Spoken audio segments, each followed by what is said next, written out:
Bismillahirrahmanirrahim. Assalamualaikum warahmatullahi wabarakatuh. Waalaikumsalam warahmatullahi wabarakatuh. Ya, jadi alhamdulillah ini adalah pertemuan kedua ya untuk materi pelatihan ethical hacking di malam hari ini. Jadi sebelumnya kita sudah sempat bahas tentang SQL injection ya. Kita sudah sempat bahas tentang SQL injection. Penggunaannya untuk apa? Penggunaannya untuk membypass daripada halaman login.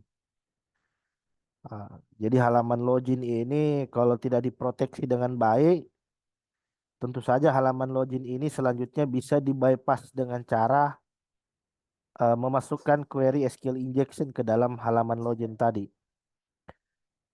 Uh, Sehingga pilot yang selanjutnya kita masukkan ke dalam halaman login ini selanjutnya nanti akan memanipulasi memanipulasi fungsi fungsi SQL yang ada di dalam bahasa pemrograman.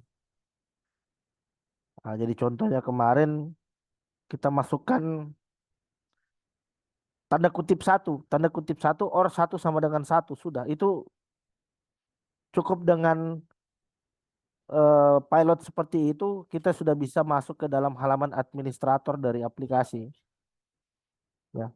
Jadi jenis serangan SQL injection ini cukup berbahaya dan sudah banyak yang selanjutnya menjadi korban daripada jenis serangan SQL injection ini. Jadi memang murni kesalahannya dari sisi programmer, memang murni kesalahan dari sisi pengembang aplikasi.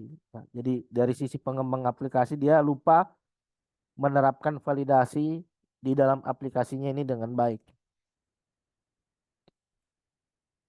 Nah, jadi sebelum kita masuk ke materi, ada beberapa pertanyaan masuk terkait dengan setup lab ya.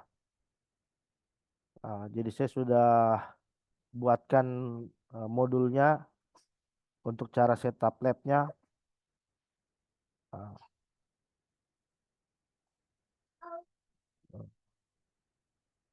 jadi saya coba kirim ke grup ya.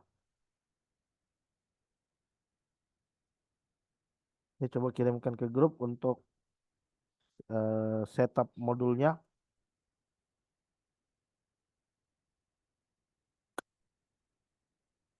Jadi untuk setup modul ini nanti silakan Anda ikuti step by step ya. Anda tinggal ikuti instruksi yang ada di dalam eh, PDF.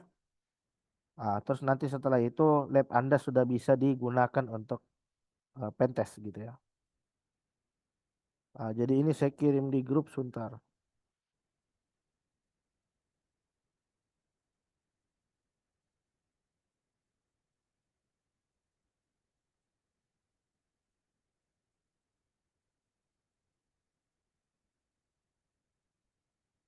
Nah, oke. Udah saya kirim itu di grup. Nanti silakan Anda ikuti petunjuk cara install lab-nya ya. Jadi seperti yang telah saya sampaikan ya. Jadi kita ini belajar ethical hacking ya. Jadi aktivitas hacking yang kita lakukan ini dilakukan secara legal gitu ya. Ah, jadi Anda siapkan labnya, terus kemudian nanti kita belajar hackingnya di sana gitu. Nah, jadi kita lanjutkan lagi untuk materi berikutnya. Jadi yang ingin kita terapkan di malam hari ini itu masih berhubungan dengan SQL injection ya. Ah, namun yang akan kita namun yang akan kita demonstrasikan di malam hari ini adalah terkait dengan penggunaan tools SQL Map ya. Jadi dengan bantuan SQL Map ini kita bisa mempercepat proses pentest ya. Jadi kita tidak perlu lagi untuk memasukkan pilotnya secara manual ya. Dengan bantuan aplikasi prosesnya itu bisa kita automasi dengan menggunakan bantuan SQL Map ya. Ah. Nah, jadi seperti biasa untuk eh untuk hackingnya sendiri kita pakai Kali Linux dan untuk target di sini adalah Metasploitable. Nah, kemudian saya kirim juga di grup untuk web-web untuk web targetnya ya. Untuk web targetnya saya kirimkan juga di grup. Jadi nama source code-nya itu adalah blok. Nah, ini.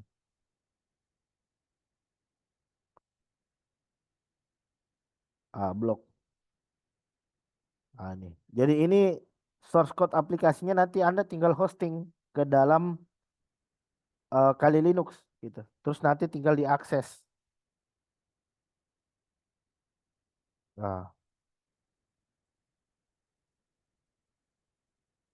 Nah, di sini dia masih proses loading. Jadi dia masih proses loading dulu.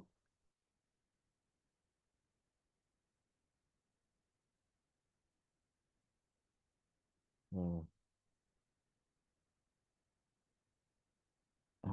Nah, dia masih loading dulu.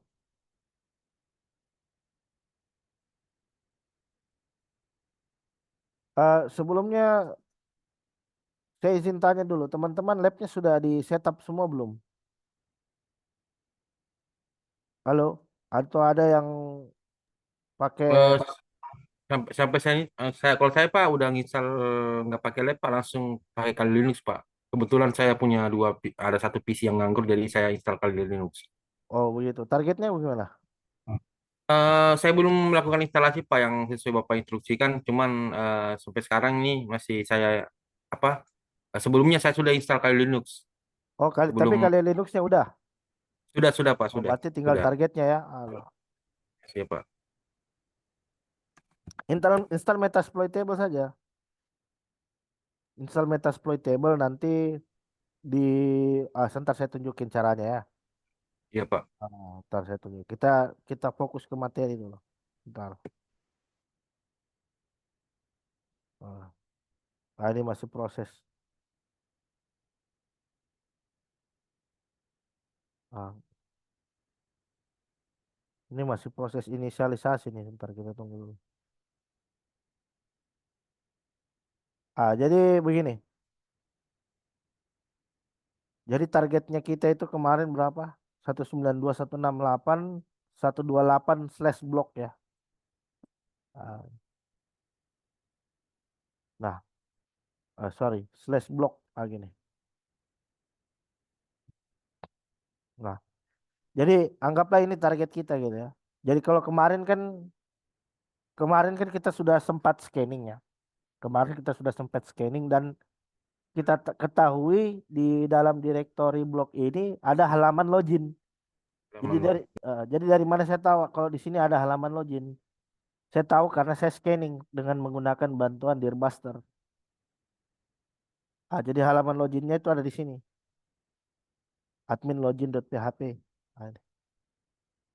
Kemudian yang mau saya lakukan selain kita bisa menerapkan SQL injection itu di halaman login, kita juga bisa menerapkan di halaman yang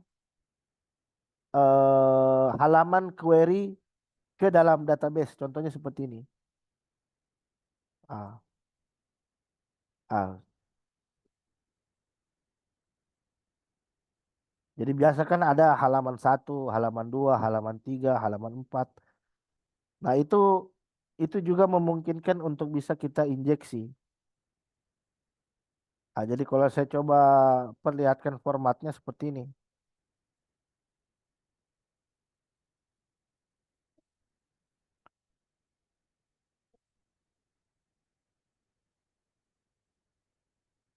Wah, oke, kali Linuxnya baru terbuka ini.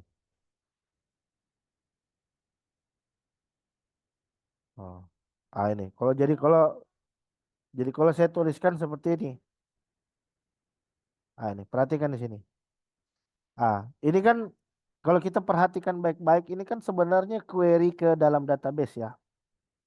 Kalau kita perhatikan baik-baik formatnya ini, dia melakukan query ke database. Jadi misalkan begini, ini kan artikel satu ya. Nah, coba pelajari polanya. Nah, terus kemudian saya berpindah lagi ke halaman indeks, saya buka lagi yang kedua. Ah, coba lihat. Yang jadi yang ini tetap, tapi yang ini berubah. Ah, berarti ini menandakan bahwa ini adalah ID artikel. Ah, kalau saya back lagi, ini bisa jadi tiga, gitu. Nah, jadi bisa kita tebak bahwa ini dia memanggil ke database berdasarkan artikel gitu. Jadi di sini misalkan kalau saya ganti, ini saya ganti satu. Nah, ini adalah artikel satu. Kalau di sini misalkan saya ganti dengan dua, atau berubah isi kontennya. Isi kontennya berubah sesuai dengan ID artikelnya. Kalau di sini saya kasih tiga, di sini jadi tiga.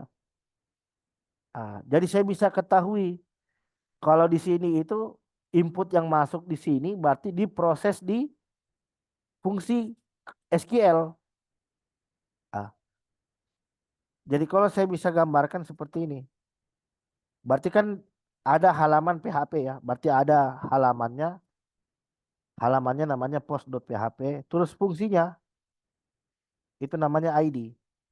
Terus dia menerima parameter bernilai apa? Bernilai satu. Ah, ini.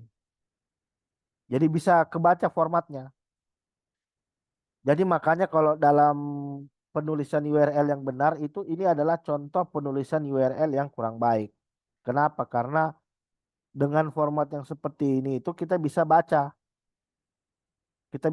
arah dari eh, teknik, kita bisa baca arah dari cara pemformatan URL-nya gitu kan. Nah, jadi kalau saya bisa gambarkan fungsinya nanti seperti ini. Bisa jadi ada function namanya function query artikel gitu ya. Nah, dia menerima input berupa ID kan. Nah, jadi kalau saya gambarkan garis besarnya seperti inilah. Jadi kan saya tidak tahu ini ya. Saya tidak tahu isi fungsinya seperti apa. Tapi saya coba apa memvisualisasikan gitu sesuai dengan pemahaman saya gitu kan. Nah, berarti di sini bisa jadi ada fungsi query artikel, query. Nah, terus di sini tinggal kita masukkan select artikel from, anggaplah nama tabelnya itu TB artikel where ID sama dengan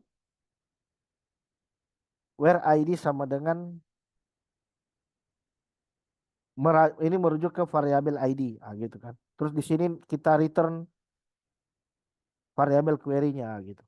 Ah, jadi bisa kita lihat di sini misal, jadi kalau saya masukkan satu di sini, satu, berarti di sini masuk satu, terus di sini masuk satu. Seperti itu ya. Sehingga dengan begitu dia akan mereturn artikel dengan ID satu. Seperti itu. Nah, jadi di sini kalau misalkan kita masukkan satu, ah, dia mereturn artikel yang ada di dalam tabel dengan ID satu. Begitupun juga dengan ini, misalkan ini kalau dua, ini kalau tiga, ini kalau empat, selesai, tidak ada. Berarti dari situ saya bisa tebak bahwa isi di dalam artikelnya ini hanya sampai tiga artikel saja. Jadi saya bisa tebak itu. Saya bisa tebak isi artikel di dalam tabel ini hanya sampai tiga. Karena buktinya ketika saya masukkan empat, maka tidak ada. Lima. Nah, jadi seperti yang saya katakan kemarin, ya, jadi seperti yang saya katakan kemarin, ini adalah contoh eh, cara mendefinisikan fungsi yang jelek. Kenapa saya katakan demikian?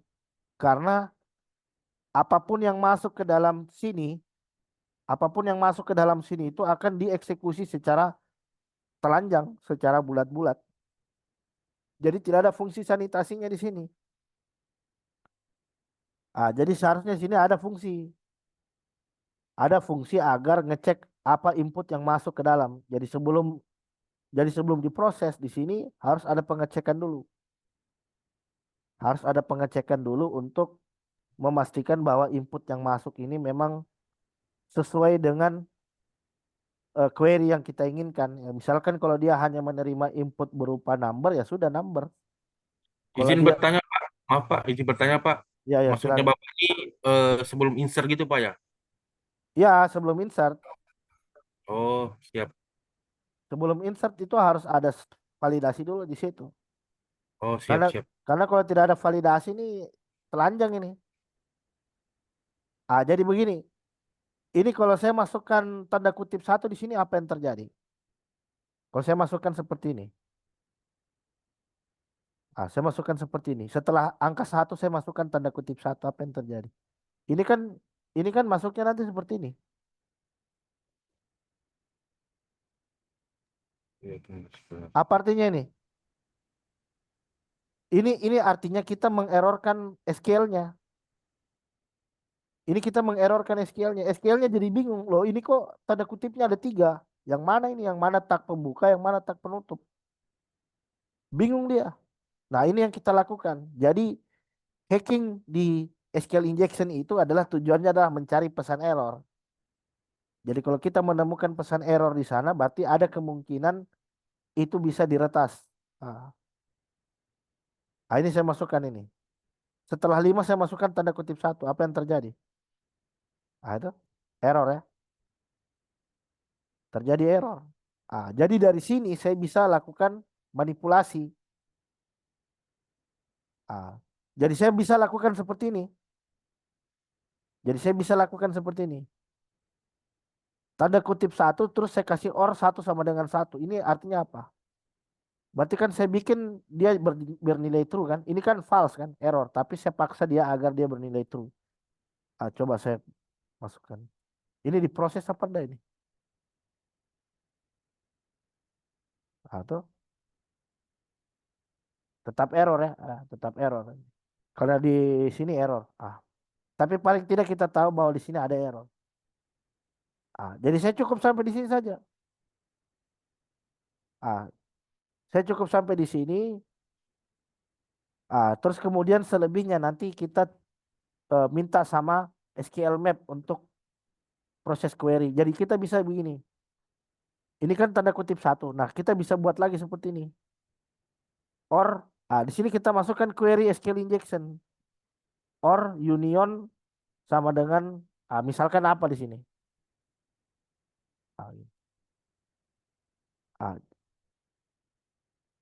ah, jadi ini tujuannya kita masukkan tanda kutip satu di sini supaya kita bisa mengeksekusi perintah berikutnya. Setelah or-nya inilah nanti isinya pilot kita.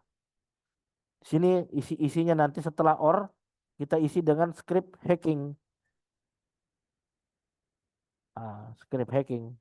Jadi script hackingnya nanti kita minta bantuan SQL Map. Jadi di sini saya tandai nih. Ini saya tandai. Berarti di sini ada error ya. Di sini ada error. Ini saya copy. Terus saya kasih SQL Map untuk dieksekusi. Nah, jadi saya tinggal kasih SQL Map untuk mengeksekusi. Tunggu dulu, lagi loading. Nih.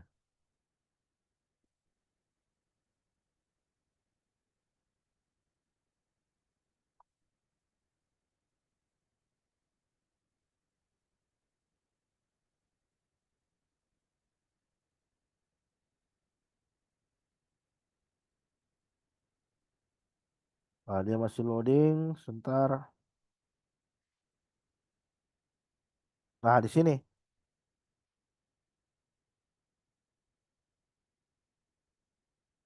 Jadi saya bisa pakai SQL Map. Ah, jadi SQL Map di sini adalah suatu aplikasi yang mempercepat kita untuk melakukan serangan SQL injection. Nah, jadi saya bisa masukkan seperti ini. SQL map min u. Ini artinya URL-nya. URL-nya. Saya tinggal masukkan URL yang mengandung celah tadi. Yang mengandung error SQL injection. Ini. Ini kan URL yang diidentifikasi mengandung error tadi. Nah, terus kemudian yang mau saya lakukan apa? Yang mau saya lakukan sekarang, saya ingin mengintip apa isi database-nya. Apa isi database yang ada di dalam aplikasi ini. Saya pakai DBS, enter. Dia lakukan query itu. Wah, cepat sekali, langsung keluar. Ini. Jadi di dalam target kita itu ternyata ada blok, ada DVWA, ada Homeland, Information Scheme. Jadi ini query yang dieksekusi ini. Jadi kita tidak perlu bikin capek-capek. Ini. Ini query yang dieksekusi.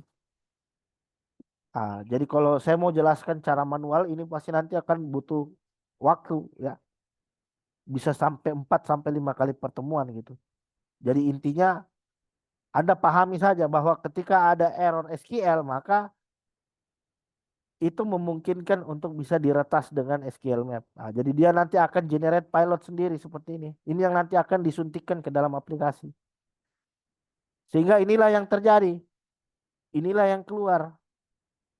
Oh, ternyata di situ ada blok, ada DVWA, ada Homeland. Nah, jadi yang ingin saya lakukan selanjutnya itu adalah saya ingin mengintip isi database-nya. Ah, jadi inilah bahayanya jenis serangan SQL injection. Jadi SQL injection itu bisa menyebabkan sampai terjadinya data breach, data leak, ya. Karena kita bisa query sampai isi recordnya. Jadi kita bisa query sampai isi recordnya. Apa kita bisa mengintip ada database apa saja di sana. Terus kita mau intip lagi di dalam database itu ada tabel apa saja. Terus kita bisa intip lagi di dalam tabel itu ada kolom apa saja. Terus kita bisa intip lagi di dalam kolom itu ada record apa saja. Wah itu. Jadi dia bisa melakukan pencarian sampai mendalam.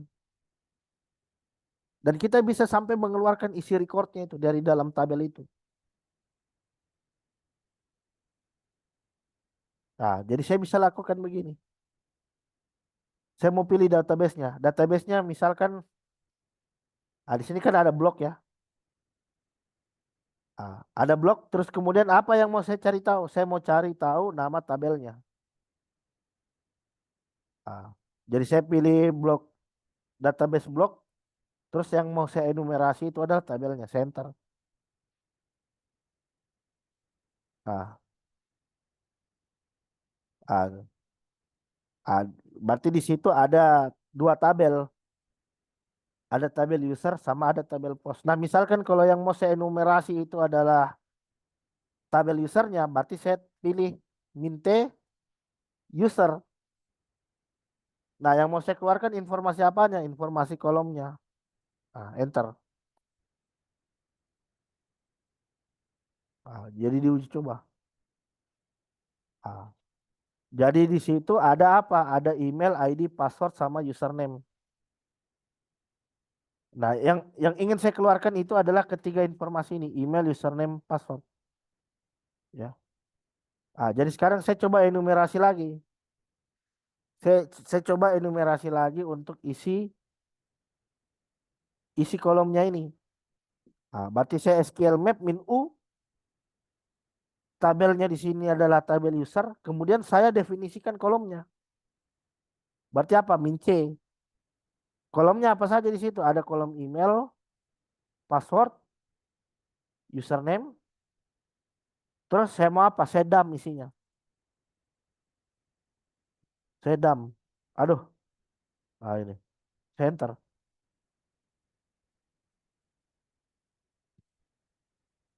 Kita coba tinggi, kita tunggu. Nah, itu keluar dia. Coba lihat apa ini? Ini kredensial ini isinya. Ini kredensial. Berarti apa? Berarti webnya itu dia tidak menyimpan database dengan kondisi yang terenkripsi, tidak. Dia simpan dalam bentuk plain text.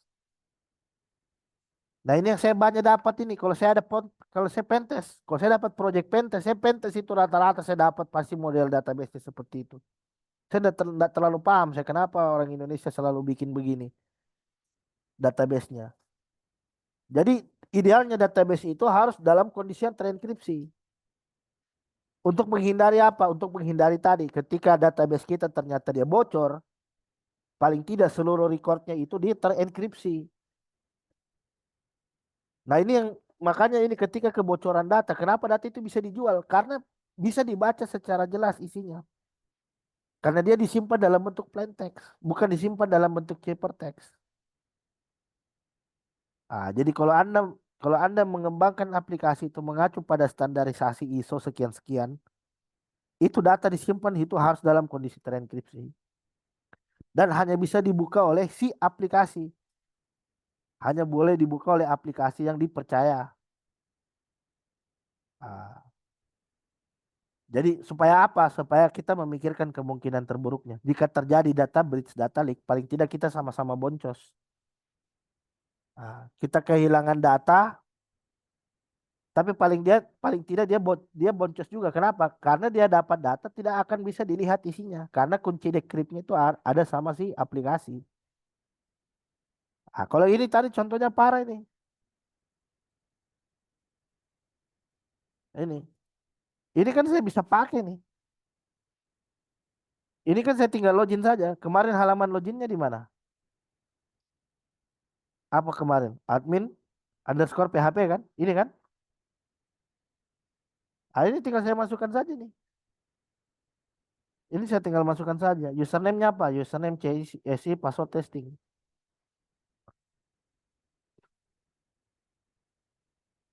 Itu selesai. Masuk kita. Langsung masuk ke dalam database-nya. Langsung ke dalam aplikasinya. Nah, kenapa? Kenapa bisa terjadi? Karena seperti ini. Jadi kalau ternyata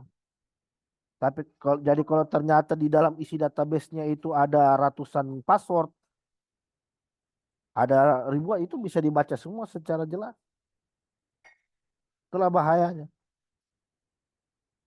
Nah, misalkan, nah ini lagi, sebentar kita coba lagi. Tadi kan kita lihat di sana ada banyak jenis database ya.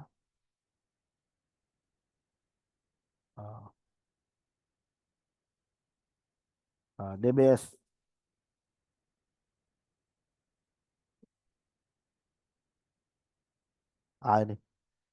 Ini parah sekali nih, ya. Ini contoh. Ah, jadi saya tuh jadi dulu saya pernah dapat pentes. Jadi misalkan begini ya. Misalkan kita punya 10 aplikasi di hosting di dalam server. Terus server fisiknya itu tidak dibikinkan VM. Nah, ini yang sering saya terjadi.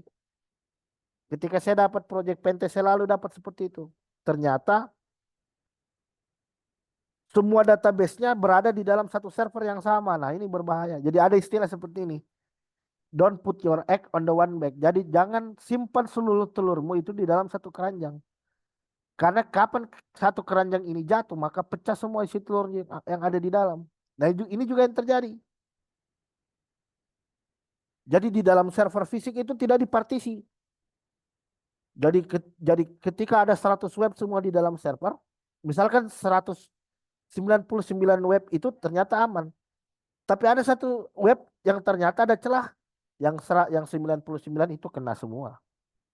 Contohnya tadi itu. Itu kan yang punya celah hanya di website blog. Tapi saya bisa punya akses ke database daripada aplikasi yang lain. Kenapa? Karena ini yang sering terjadi. Tidak menerapkan yang namanya segmentasi. Jadi tidak disegmentasi tuh. Jadi disegmentasi supaya apa? Ketika terjadi insiden, paling tidak dampak serangannya itu tidak berdampak ke database yang lain, tidak berdampak ke website yang lain.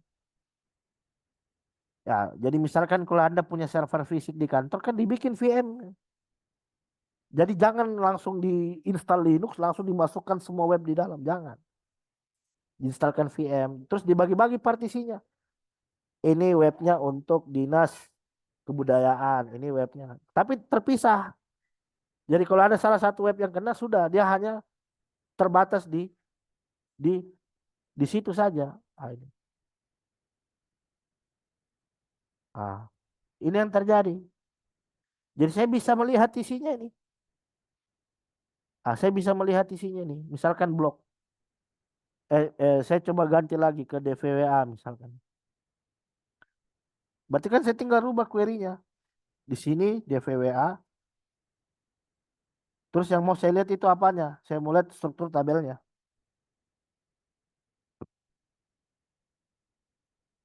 Nah, itu.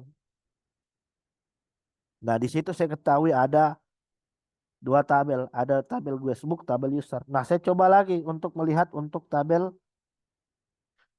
usernya. Nah, ini yang sensitif. User, terus saya lihat kolomnya.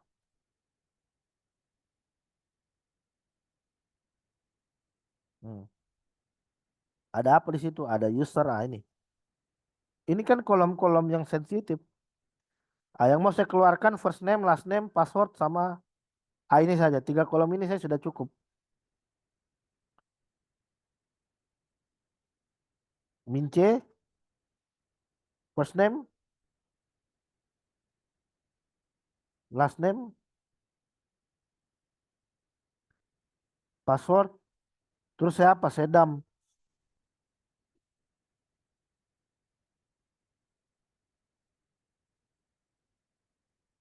Ah, dia uji coba.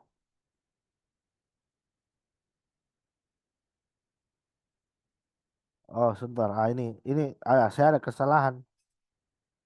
Ini first pakai T ini. First name, last name, password, dam. Ah, ini jangan dipisahkan dengan spasi ini.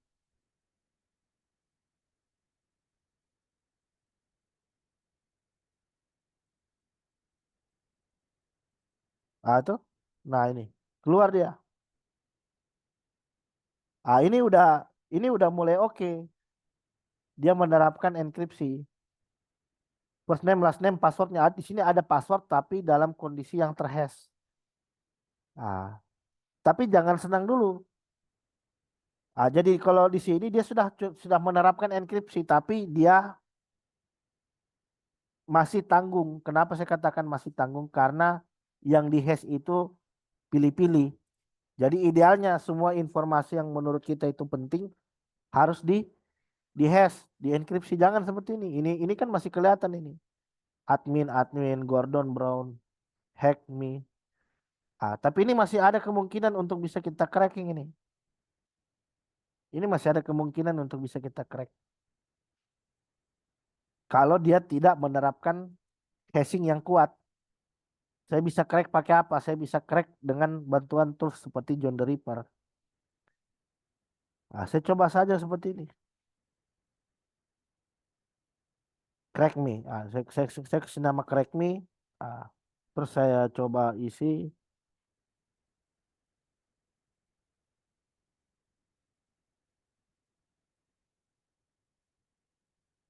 Ini saya tinggal eksekusi. Ah, jadi misalkan kalau dia tidak menerapkan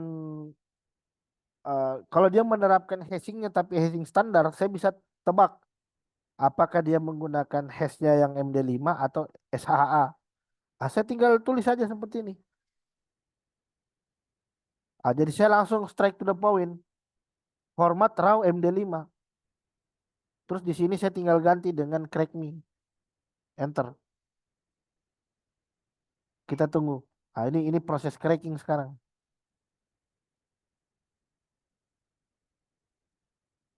Ah, John, terus kita masukkan crack me. Ah, sekarang lagi di cracking. Di cracking, dicari, dibongkar itu.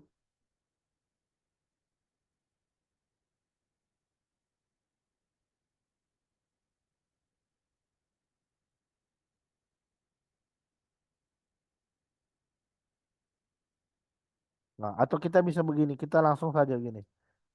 Nah, ini kan ada MD5 ya, RAW MD5. Ah, ini. Saya coba ini. Saya abort. Ah, di sini saya paste. Saya paste RAW MD5 crack me. Ah, John.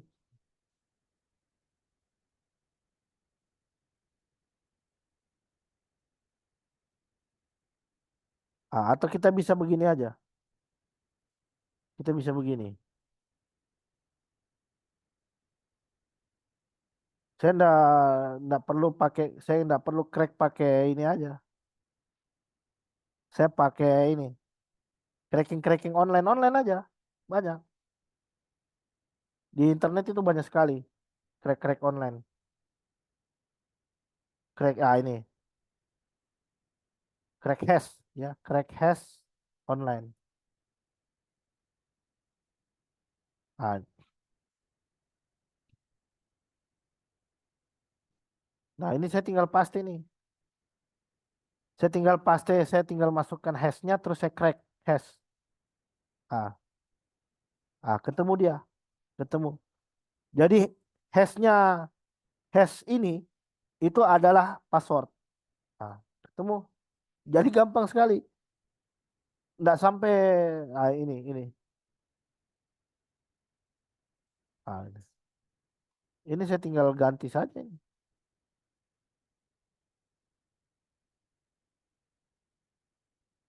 Ada ABC 123. Nah, jadi ini contohnya apa? Ini dia sudah menerapkan security, tapi penerapan security-nya masih tanggung. Nah, kentang istilahnya. Dia implementasi security, tapi security-nya yang kentang, pemuda tanggung istilahnya. Jadi hash-nya itu supaya dia secure, gimana rumusnya? Kita hash plus salt. Jadi hash ditambah dengan salt. Itu. Jadi salt ini sebagai kuncinya supaya dia betul-betul random nilainya.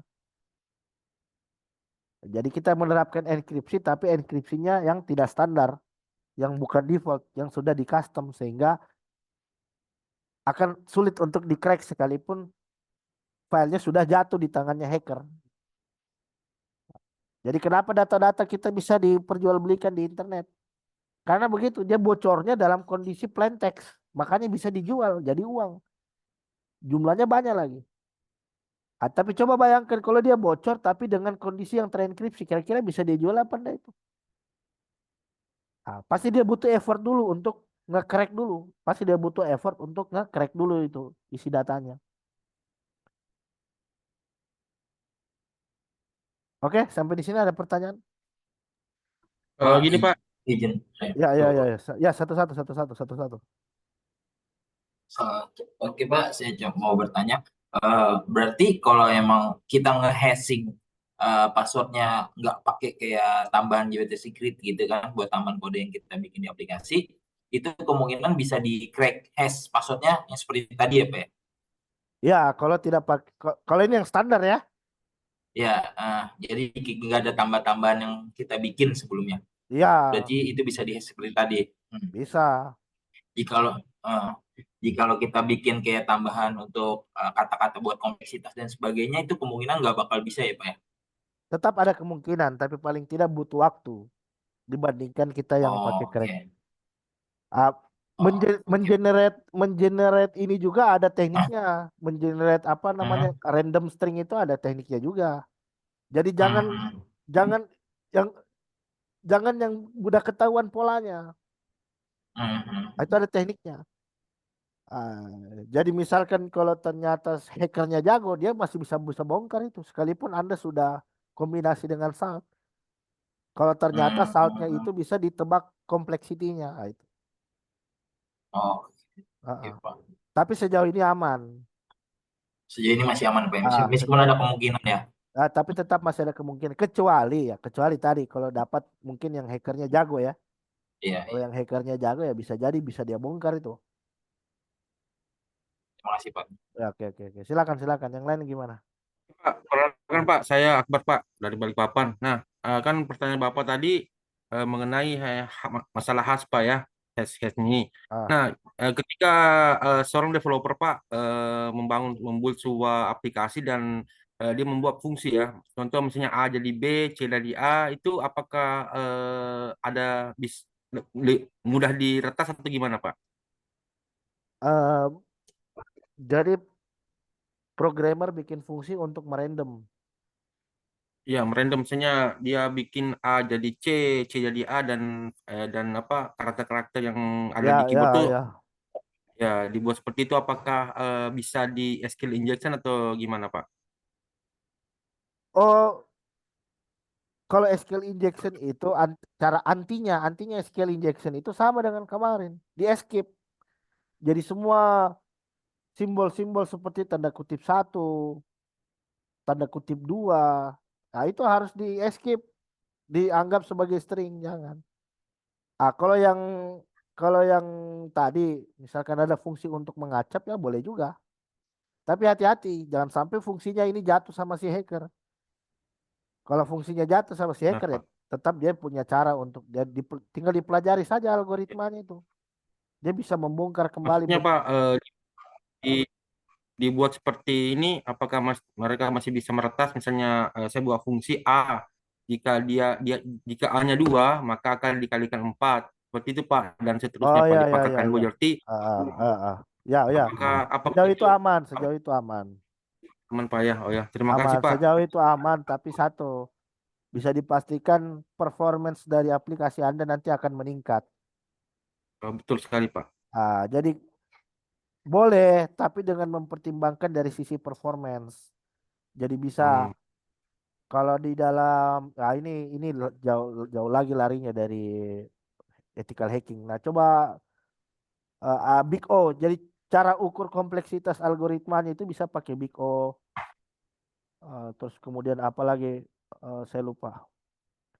Jadi tetap ada fungsi untuk merandomisasi dengan catatan performance-nya jangan sampai naik secara signifikan, itu nanti akan mempengaruhi kinerja aplikasi.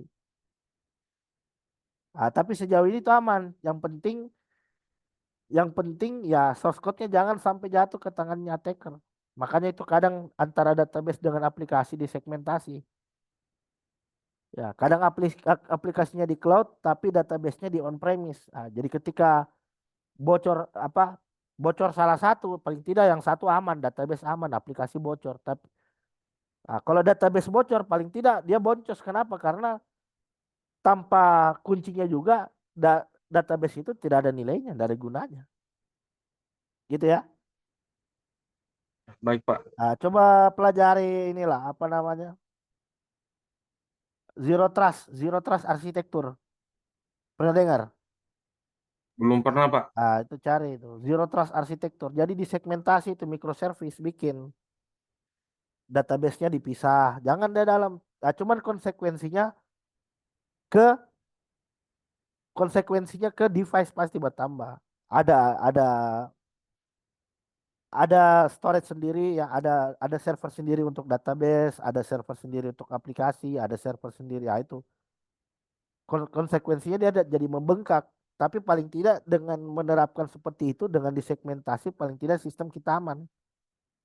Jadi misalkan kalau ada salah satu yang kena ya sudah enggak merambat ke yang lain. Nah, ini yang terjadi, aplikasi, database semua ada di dalam satu server yang sama.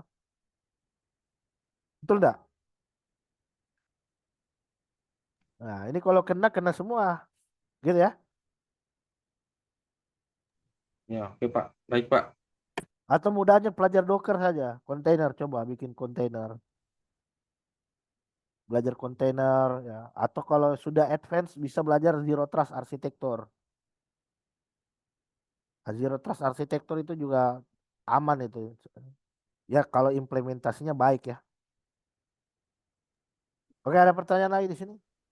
Pak, mau bertanya lagi Pak. Ya, ya, ya, ya, ya. Berarti kalau untuk menyembunyiin URL-nya itu eh, apakah secara frontend aja udah cukup Pak? Kan ada view engine ya di dalam dalam frontend itu bisa kalau nggak salah bisa nyembunyiin juga kan URL biar nggak secara Ah, langsung URL yang di backend itu kebuat. Nah, berarti untuk nyembunyiin itu hanya pakai view engine itu aja Apakah itu cukup, Pak? Ada namanya ini URI segment. Ada URL, ada URI. Bisa dibikin URI segment saja. Jadi dia bukan bukan seperti ini loh. Eh, Mana tadi? Contohnya gini kan? Ini kan seperti ini, betul enggak? Ini Iya, bisa saya betul, Pak. ini bisa saya bikin seperti ini. Blog /post /ID /1. Jadi di sini ini jangan jangan ini mapping nanti. Misalkan di sini A, Hmm, di sini A. Jadi mapping hmm, dulu. Atau mungkin di hmm, sini kasih random A B C F G gitu. Tapi ini hmm, ada artinya. Ini hmm. di-convert lagi jadi Iya, query. iya, iya, Pak, iya, Pak. Hmm, Jadi ini attacker nanti bingung. Dia kiranya ini hmm. dikiranya ini fungsi, padahal ini parameter gitu. Parameter, iya. Nah, Hmm. eh, karena kan intinya hacking itu di parameter kan. Iya, iya, Pak. Berarti Kan? secara front end itu cukup ya, Pak, ya, untuk Ya, membuat ya, seperti itu. ya, ya. Hmm, Dari sisi front endnya juga udah oke lah. hmm. Oke, makasih, Pak. Ya, sama-sama. Nah, jadi kalau tapi ini saya maksudnya ini SQL Map ini udah celah lama loh. Saya tuh dari tahun 10 tahun yang lalu itu sering pentest itu rata-rata ya khususnya di pemerintahan ya. Mohon maaf ini yang teman-teman yang di pemerintah ya. Ya celahnya sama itu terus. Jadi 10 tahun sampai sekarang masuk OAS 2021 itu celahnya masih sama. SQL injection terus. Ah, jadi kalau tapi itu masih worth it ya. Kalau sekarang celah juga itu banyak IDOR, insecure direct object reference. Nah itu. Tapi kalau dapat hacker yang jago, bahkan yang sudah diamankan sekalipun itu masih bisa kalau kalau ya dapat yang jago ya gitu. Tapi kalau yang amatir ya dengan cara seperti itu udah aman lah. Sama terapkan itu apa? Jadi cara ngamankannya pertama satu fungsi validasinya, terus kedua URL-nya, terus yang ketiga terapkan segmentasi, terus yang keempat data yang tersimpan database itu harus dalam kondisi yang terencrypt. Ya sudah, sampai sejauh ini itu insya Allah aman. Jadi sama gini, teman-teman yang backgroundnya dari programmer ya. Jadi belajar standarisasi lah. Jadi selama ini kan kita kadang kalau bikin aplikasi ya bikin saja sesuai dengan pemahaman kita. Yang penting CRUD gitu ya. Jadi coba belajar ada standarisasi namanya ISO 27001, ISO 27002, PCI DSS. Jadi itu standarisasi di dalam proses pengembangan perangkat lunak. Jadi di situ disampaikan seperti apa desain database yang aman gitu. Dia harus dalam kondisi terenkripsi. Terus kemudian penyimpanan dia harus bisa disegmentasi. Jadi adanya standarisasi ini untuk menghindari terjadinya kemungkinan terburuk. Nah, contohnya tadi server kita diretas. Paling kita tertolong dengan adanya standarisasi tadi yang sudah kita ikuti. Cuman ini banyak juga industri perusahaan yang itu karena ya yang namanya mengikuti standarisasi ini berat kadang diakali ya itu yang susah. Jadi standarisasi itu nggak bisa diakali, harus dilaksanakan. Karena kita nggak tahu ke depan ada insiden, paling tidak kita bisa diselamatkan lah dari standarisasi itu. Jadi kita kadang yang penting paham, ini sering juga saya temui yang penting paham Laravel, yang penting kode igniter, Vue.js. Langsung satset bikin, terus langsung naik production. Pas saya tanya, Anda mengacu standarisasi apa? Oh, saya pakai Laravel, Pak. Standarisasinya, waduh, ketok kepala saya. Jadi Laravel itu bukan standarisasi, Laravel itu framework gitu. Standarisasi pengembangan perangkat lunaknya, itu yang diperhatikan. Dia harus menerapkan enkripsi, harus menerapkan salt, itu yang harus diikuti. Apalagi kalau sistem yang Anda kembangkan ini ternyata skalanya skala enterprise. Wah, ternyata aplikasi digunakan untuk yang berhubungan dengan keuangan, dengan transaksi. Nah, ini bahaya kalau kalau tidak mengimplementasi standarisasi ini dengan baik gitu. Oke, Mungkin itu saja ya teman-teman ya. Untuk materi kita di malam hari ini enggak banyak ya. Nah, jadi silakan Anda langsung praktekkan. Dan rekaman nanti misalkan langsung saya upload juga malam hari ini. Anda bisa. Pak, Ya, ya, ya. Halo. kalau Pak, satu pertanyaan bisa lagi Pak, satu pertanyaan Pak. Ya, ya, ya, ya, ya, ya. Pak, Silakan, kan silakan. apakah di SQL Engine itu kita bisa langsung insert Pak? Kan contoh tuh udah ketahuan tuh ada tabel user, tabel password, kan? Ada Ya. tabel ininya. Nah, kira-kira dari di SQL Injection, di SQL Injection ini apakah saya bisa insert insert to tabel user, nama saya, dan nanti habis itu masuk dengan nama tersebut yang saya buat di tabel itu Pak? Oh, enggak bisa. SQL Map hanya bisa query saja. Oh, query aja Pak ya. Oh, siap Pak. Makanya kita cari kredensial saja pakai SQL Map itu. Kalau sudah dapat Siap. kredensial masuk ke aplikasi ya baru bisa dipakai fungsi insert datanya lewat aplikasi itu. Oh, siap, siap. Gitu ya. Ya, siap Pak. Pak Sul tanya Pak Sul. Ya, ya, ya. Ini siapa? Ya sak Pak Sul. Oh, siap. Abdul Yasak. Ya, silakan, Ya. silakan. Gimana, gimana, gimana? Yang tadi enkripsinya itu kan pakai hash. Itu kombinasinya pakai apa itu? Salt ya? Ya, MD5 plus salt. Salt. Itu SA, contohnya SALT. SALT ya? Ah, ah. Contohnya gimana itu? Ini Ada enggak ya? bikin ini saja, Pak. Iya. Bikin random string saja. Example nih, begini saja. Saya pakai bantuan AI saja ya. Biar cepat ya. Oh.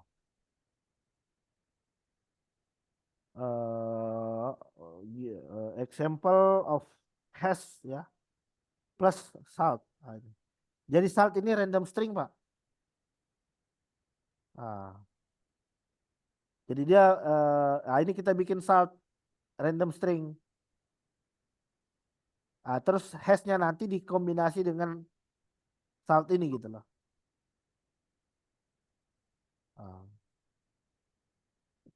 Gitu. Jadi misalkan hashnya gini.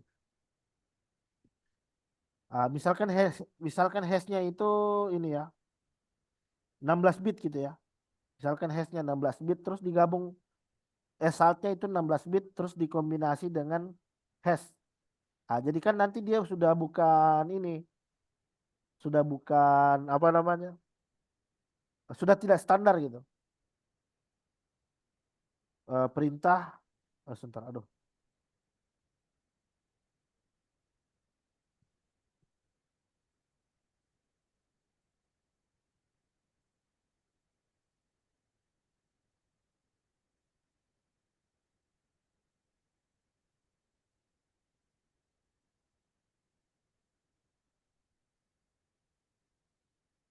Jadi cari contoh perintah Linux. Ini. Ini. Ini kan saltnya. Jadi ini kan saltnya ya. Saltnya itu ada random.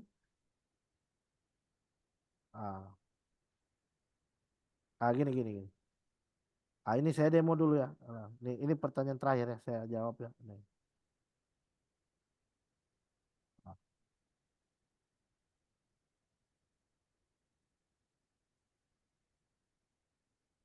Jadi kan begini, begini.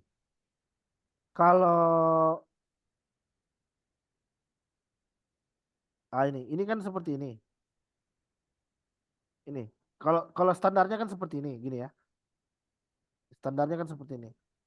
Cara ini kita pakai SHA 256 ini. Ini.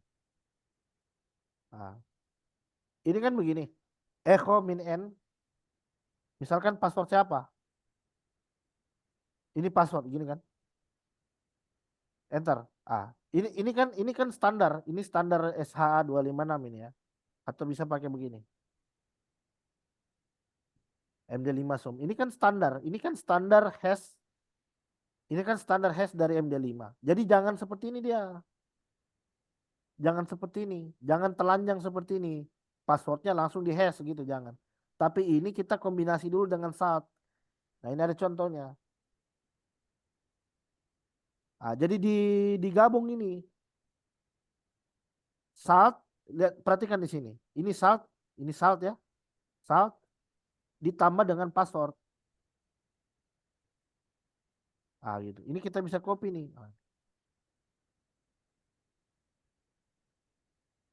Hash. Ini apa? Oh ini bus ya. Bus. Berarti sh ya. .sh. Strong pass.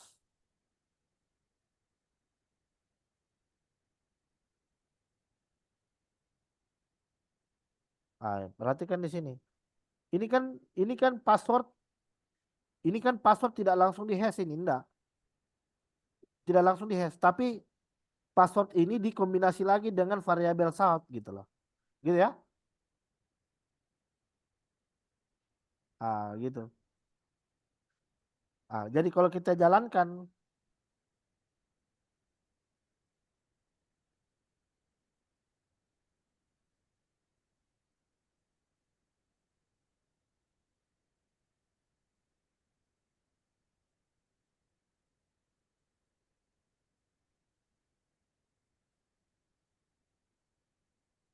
ini. Jadi ini sudah kombinasi dengan hash ini.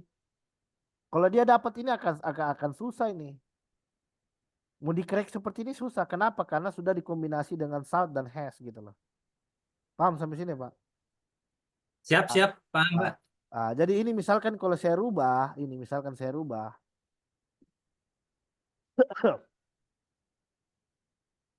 Peretasan etis. Ini peretasan etis ini.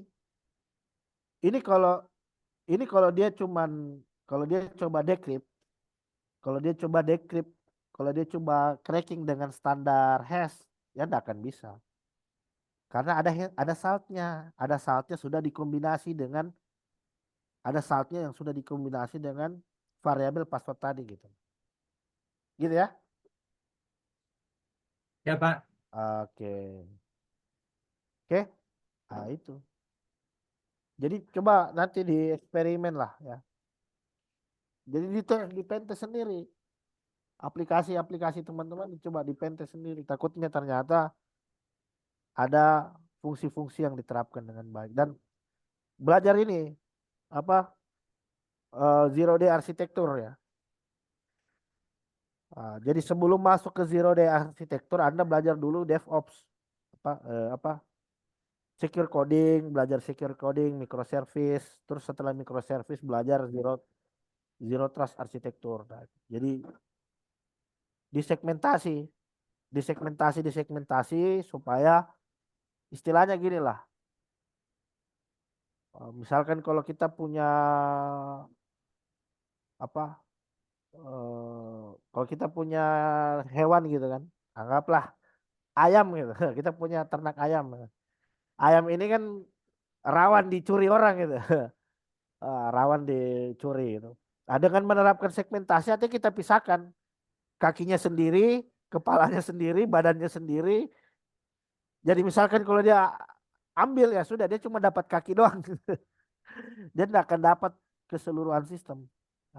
Jadi misalkan kalau ada aplikasi kita kena hack, dia cuman hanya akan dapat itu saja. Dia tidak akan berdampak ke modul-modul yang lain gitu karena sudah kita segmentasi. Biasa kadang fungsinya bisa kita segmentasi juga. Jadi misalkan kalau ada fungsi tertentu yang bermasalah ya sudah fungsi itu saja. Tidak berdampak pada keseluruhan sistem. Gitu ya. Ya, Pak. Itu. Terima kasih, Pak. Oke. Oke, terima kasih banyak. Jadi itu saja untuk pemaparan materi di malam hari ini, tidak banyak. Saya ucapkan terima kasih. Wabillahi taufiq wal hidayah. Assalamualaikum warahmatullahi wabarakatuh. Waalaikumsalam warahmatullahi wabarakatuh. Waalaikumsalam warahmatullahi wabarakatuh. Warahmatullahi wabarakatuh. Terima kasih, Pak. Ya, sama-sama. Terima kasih. Saya izin live ya.